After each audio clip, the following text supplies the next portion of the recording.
Sosok hacker yang menamakan dirinya Bjorka belakangan ini tengah menjadi sorotan publik.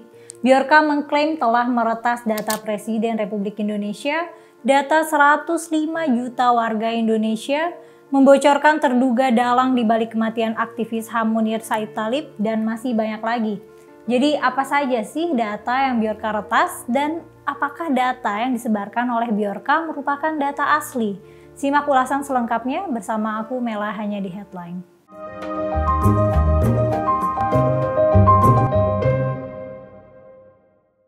Peretas Bjorka kembali membuat heboh dengan postingan di Twitter. Tidak tanggung-tanggung hacker yang disebut berbasis di Polandia itu mengungkap sosok pembunuh Munir. Seperti diketahui, Munir merupakan aktivis HAM yang tewas dibunuh dengan diracun dalam penerbangan menuju Belanda pada tanggal 7 September 2004 silam. Hacker yang sedang viral saat ini bernama Bjorka merilis nama di balik pembunuhan Munir.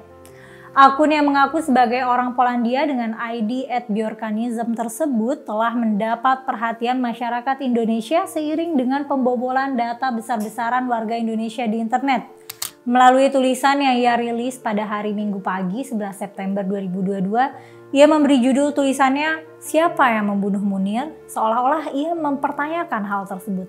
Sementara pada paragraf awal kedua, Bjorka menjawab secara langsung dan tegas bahwa orang tersebut adalah Muhdi Purwopranjono yang saat ini merupakan Ketua Umum Partai Berkarya.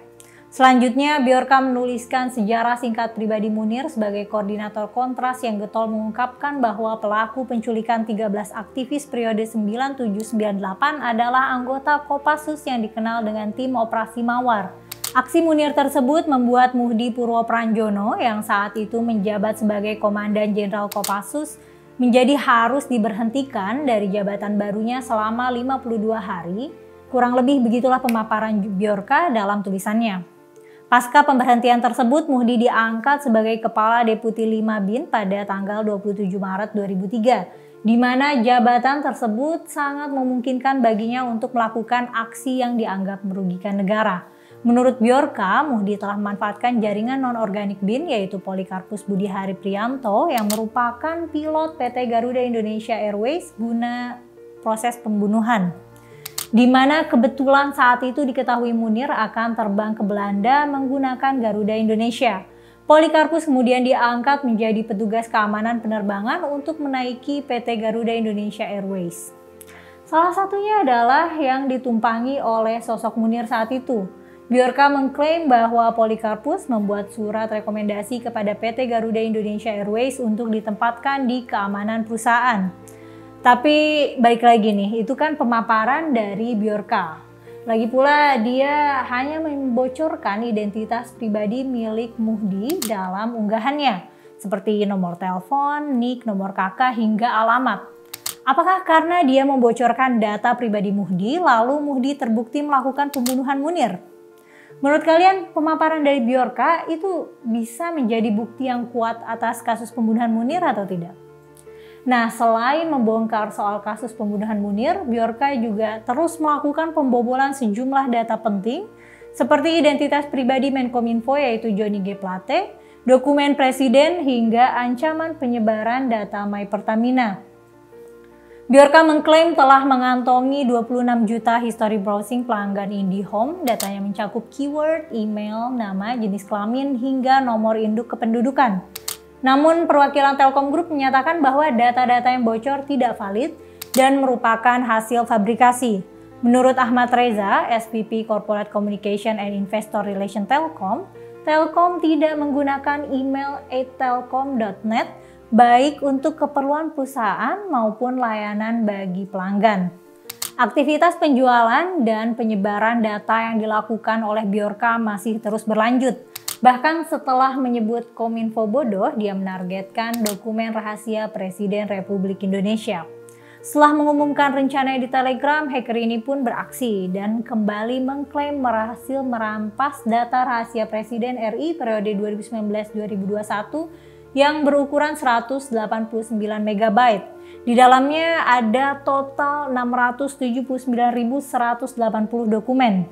Kendati demikian, juru bicara Badan Intelijen Negara, Wawan Hari Purwanto menepis kabar dokumen atau surat-surat dari BIN untuk Presiden telah bocor.